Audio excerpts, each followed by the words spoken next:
Monte Webcast, o podcast do Pesadão, em turnê São Paulo.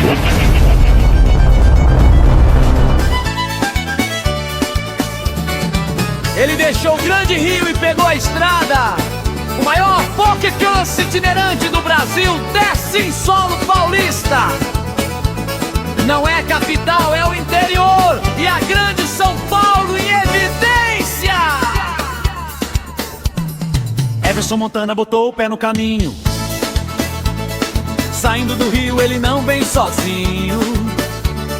Traz a estrutura, agarre o microfone pra dar voz a quem tem história e nome. Girando por Tabuão, da Serra em Budas Artes, marcando presença em Piracicaba e Campinas, pelas cidades paulistanas, ele faz a sua parte. É o Monte Webcast na estrada, movimentando o network, gerando conexão, é emoção, é inspiração, credibilidade, confiança na palma da mão. É o Monte Webcast na estrada, movimentando o network, gerando conexão, é emoção, é inspiração, credibilidade, confiança na palma da mão.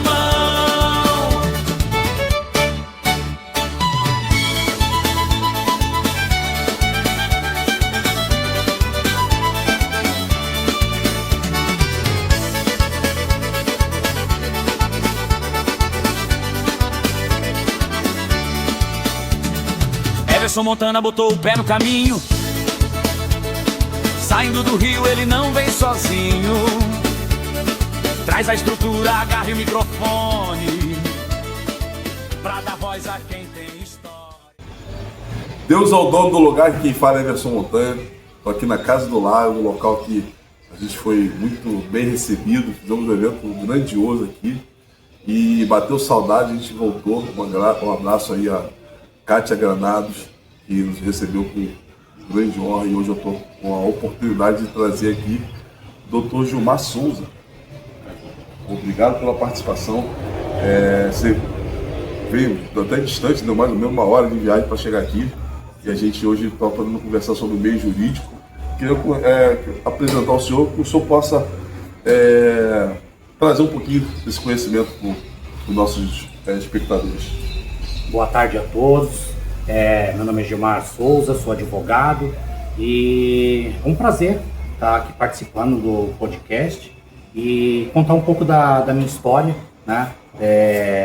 Nem sempre é esse glamour que as pessoas veem na telinha, né? Tem uns bastidores e a gente que, né, vem de periferia, né?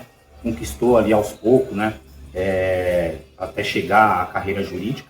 E é dessa forma. Então, a primeira pergunta que eu vou fazer é assim: o que te motivou? Né? Foi a raiz da periferia? Você viu alguma coisa do direito que faltou direito para alguém? Alguém teve algum problema que você teve essa vontade de buscar essa carreira? O que aconteceu que te motivou? Eu falo, Montanha, que hoje, pensando e analisando assim, alguns fatos, eu acho que eu já tinha o dom de advogado quando era na época de criança, né? Até por situações do dia a dia. Mas eu acho que para a periferia falta informação para as pessoas. E eu não tinha essa informação. E eu trabalhava na época, era repositor em mercadinho. E aí, assim que eu cheguei na rua que eu morava e tive essa informação que na faculdade estava tendo um programa. E assim, eu acho que isso falta essa informação para as pessoas, para ter acesso. E aí foi quando eu tive acesso a essas informações e fui buscar, né? E chegando lá, tive essas informações referentes à faculdade, né? Que poderia fazer uma faculdade, que tinha um programa, né? E a gente tem esse medo, né? É impossível para mim, eu não vou ter esse dinheiro para estar pagando uma faculdade. A gente bota a barreira, né? Coloca a barreira.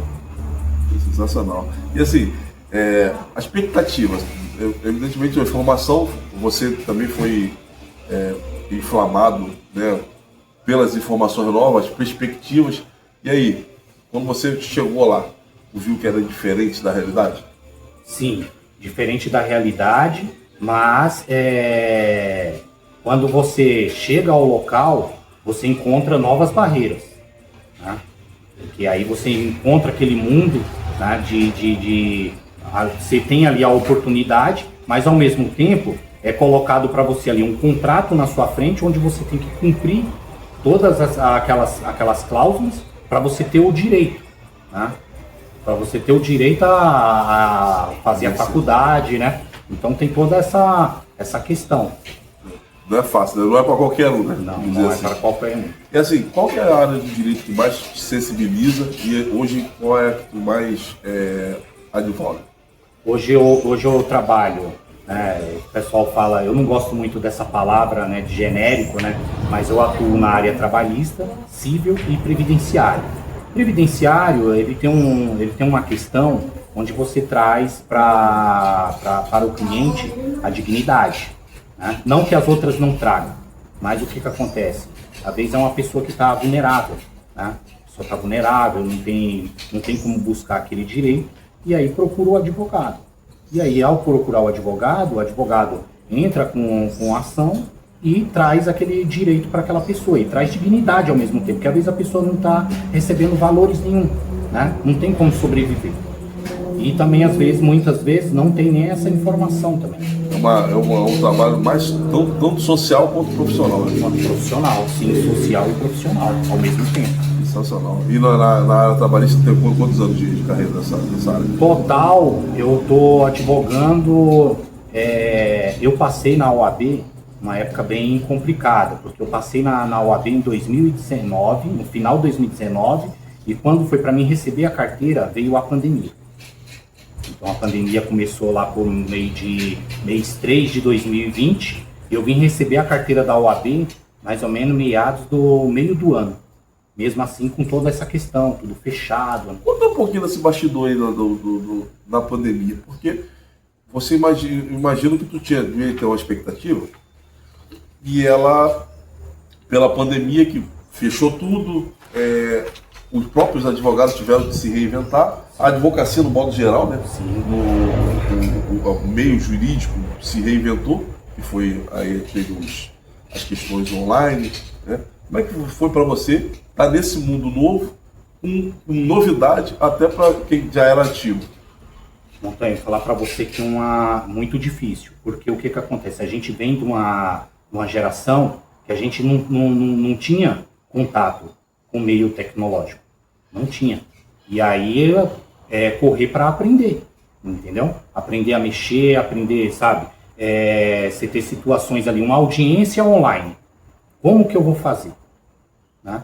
Então você aprender aquele momento ali e ir construindo passo a passo, né? Você aprendeu ali fazer uma audiência online, né? Depois você vai aprender um outro meio e assim por diante. Isso você está falando de audiência. Audiência. Isso está falando de audiência, que é uma coisa que você já, no modo geral, você já estaria ciente de todo o trâmite. Mas você que veio numa época que tem que instalar, tem que ter um computador preparado, tem que ter o que a maioria faz pelo Zoom. Sim. O Zoom tem que saber usar. Bom, tem muita gente que ainda não sabe usar o Zoom, né? Os dias de hoje. Sim. Imagina naquela época.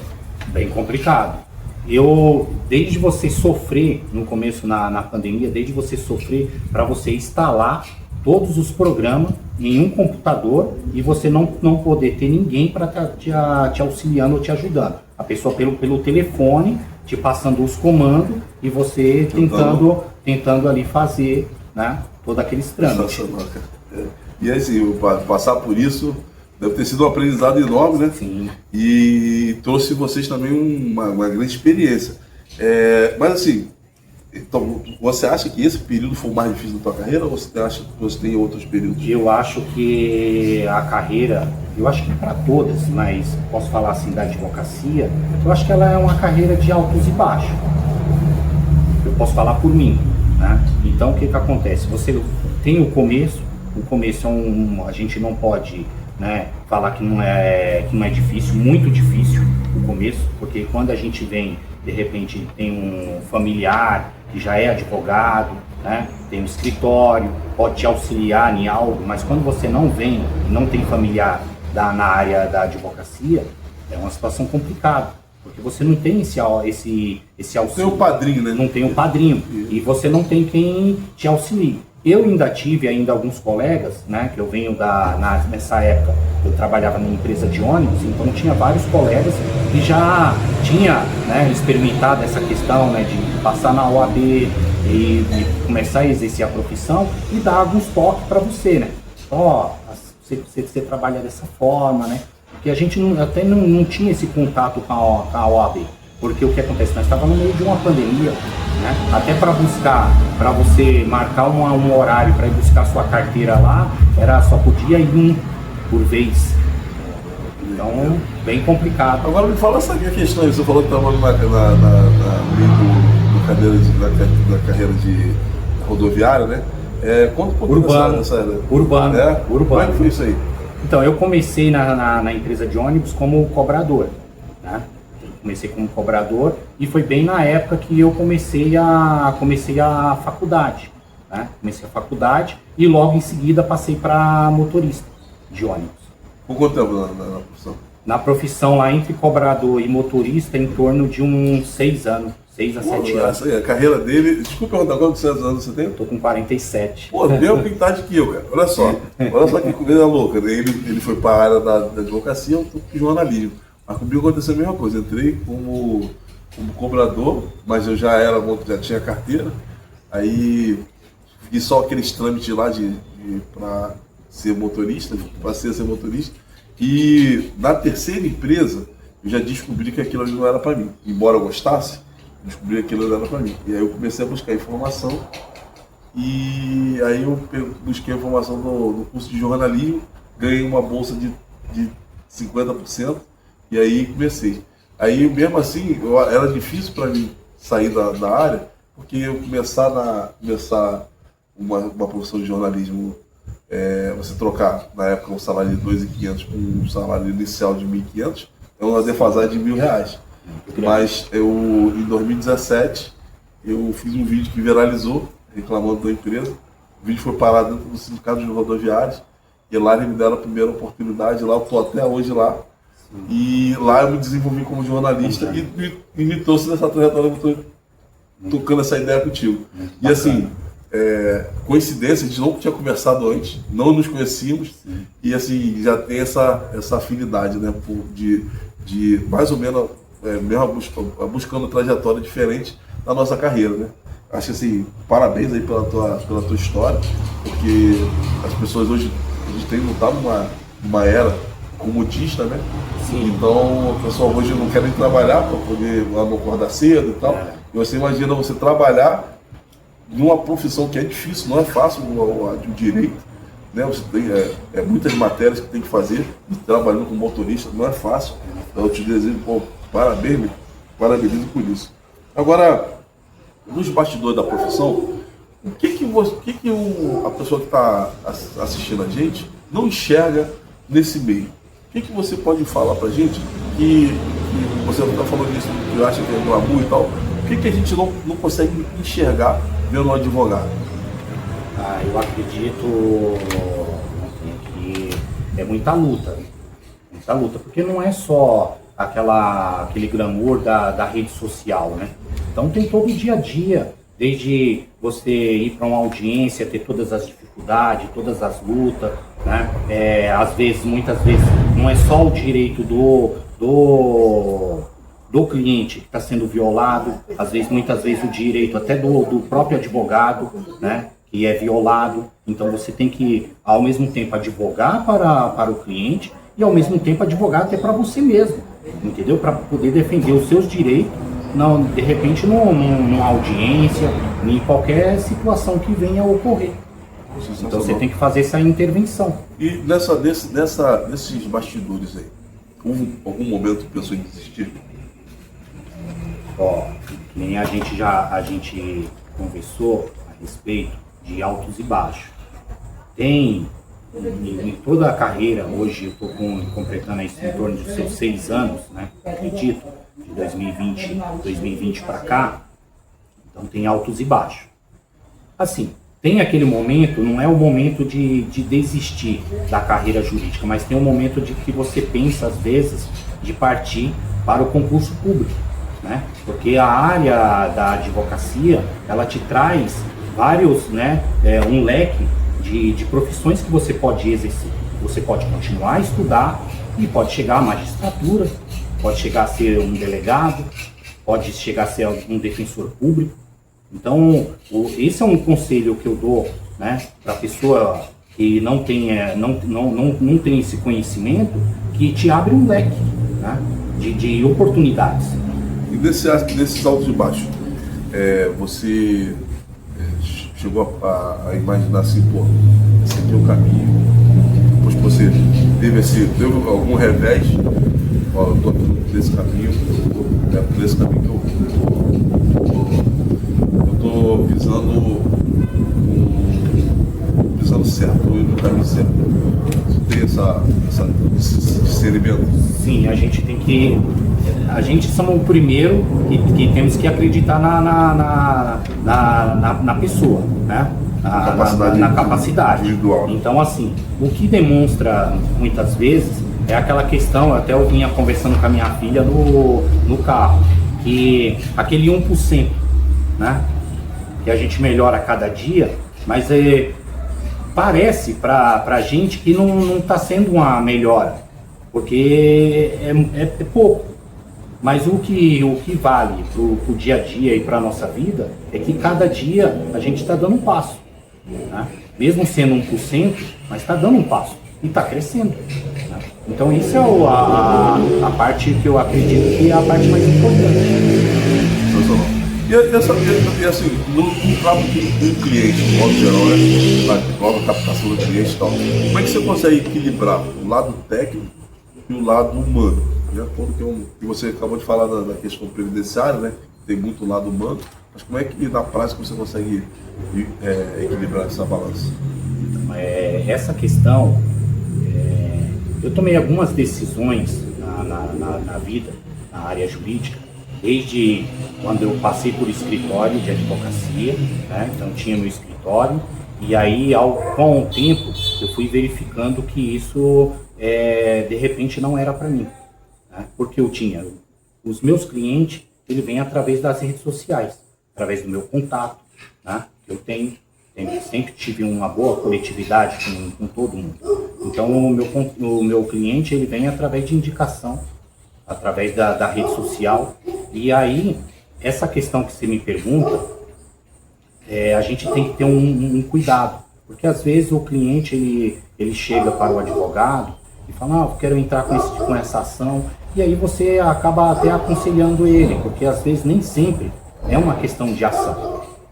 Então eu posso falar por mim, né? Não posso falar para os demais colegas, mas nem sempre a gente pode pensar nessa questão de ação, a gente tem que pensar também na questão do ser humano, né?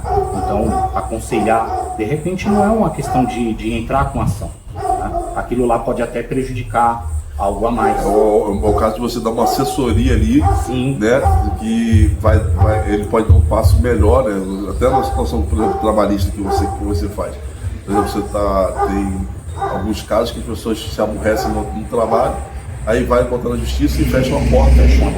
Sim, com certeza. Isso aconteceu comigo, porque quando eu estava estudando e eu trabalhava na empresa de ônibus, eu entrei com ação, né? Porque estava bem complicado para mim na época, me trocaram de horário, e aquela troca de horário começou a me prejudicar na faculdade. Então eu entrei com ação. Depois, eu tentei retornar para a empresa de ônibus, porque estava, né, situação do dia a dia, você estudando, você precisa de ter de recurso, e eu percebi que as portas já tinham se fechado, entendeu? Então a pessoa também tem que ter esse toque, né, ter essa experiência e também passar isso para o cliente, para também depois não se sentir prejudicado. Sensacional. Então, assim, você deu vários toques aqui durante o nosso papo, mas para quem está começando, seja aquele que não sabe qual profissão começar, seja aquele que está olhando, namorando ali o direito, qual é a dica que você pode dar para essa pessoa? Vou puxar para minha profissão. Isso, pode até falar direto para a câmera, direto para ele. Vou puxar para a minha profissão. Eu acho que vale a pena estudar e assim, eu acredito e a pessoa pode perguntar para todas as pessoas que fez faculdade ou que está estudando, e essa pessoa, ela não, eu acredito que uma boa parte delas não se arrependeu de estudar e vale muito a pena. Vale muito a pena estudar, correr atrás do seu sonho, porque vai dar uma virada de chave. Não, e trabalho, você tem sonhando ou não sonhando. Sim. Então é mais fácil você tentar sonhar e correr atrás desse sonho. Com certeza. Assim, no meio jurídico, no modo geral, o que faz alguém se destacar na advocacia? Eu acho que hoje a questão do atendimento. O atendimento com o cliente. Entender o cliente, né? Dar um feedback. Então isso eu acredito que hoje é o ponto-chave para essa virada. Mas assim, uma coisa que no Rio eu não via, tá? Eu não via, até no meio rodoviário, porque você fala, você precisa de advogado? Aí o camarada fala, eu tenho meu advogado. Perfeito. Mas no modo geral, as pessoas não é, por exemplo, igual na América, que a galera tem o mesmo advogado para resolver essas suas questões jurídicas. Por que tu acha que tem essa diferença toda, né, de ter uma pulverização, vamos dizer assim, de não ter a fidelização do você falou sobre o atendimento? O atendimento vai dar toda a dinâmica para o cara voltar a procurar você, se você não só foi até o final com todas as expectativas do cliente, mas atendeu em todas as demandas. Mas de alguma maneira ele tem algum problema, já vai procurar outro advogado. Por que tu acha que acontece isso? E se aqui em São Paulo você já tem um pouquinho mais de fidelidade, os clientes têm mais fidelidade aos advogados? Sim, eu acho que na questão do atendimento, você consegue, né, ganhar o cliente e na maioria das vezes você começa até a advogar para a família inteira. Porque o que acontece, quando você presta um bom serviço para aquele cliente, ele vai te indicar para a família dele, para os colegas, entendeu? Então eu acho que é dessa forma. Agora, que nem você falou, tem aquela questão também, porque nem sempre você vai ganhar uma causa. Então, quando você perde, né, às vezes o cliente fica chateado e acaba depois, né, falando, não, eu não vou levar uma ação para aquele advogado mais. Mas assim, você contratou um advogado, do outro lado também tem um outro colega também, né? Então, e ali é guerra de narrativa, sim, prova, né? Então é uma série de coisas. E às vezes a pessoa está frágil de prova, meio rodoviário mesmo, só não tem uma testemunha. Não tem uma testemunha. Fica complicado. Fica complicado, com certeza. Com certeza. O meio de prova é essencial. É essencial para você, né, ter um processo ali, né, tudo certinho, correto, para o juiz analisar. Ó, queria que você, primeiro te agradecer, queria que você, olhando naquela câmera ali, trazer as suas considerações finais. Eu não sei como é que funciona aqui em OAB, mas se você puder deixar a rede social ou telefone, algo que as pessoas podem fazer contato, ou mesmo fazer perguntas no próprio vídeo que você possa responder futuramente. Pode ser pelas minhas redes sociais, @Dr. Gilmar, @Dr.Gilmar Souza. Lá você pode tirar dúvidas e posto bastante banner informativo que você pode servir para, de repente, alguma dúvida que você tenha no seu dia a dia. Maravilha. Bom, Deus abençoe. Eu já virei teu fã, foi rodoviário, não era advogado, já virei fã já. E você, inscreve no canal, dá aquele like e usa o espaço para comentário para perguntar você de qual área que você gostaria de tirar a tua dúvida. manda no comentário aí que eu vou remeter essas perguntas para ele. E se vocês quiserem que ele volte aqui, coloque a hashtag aí, volta doutor, que ele volta aí, beleza? Beijo do Pesadão, acabou os culachos.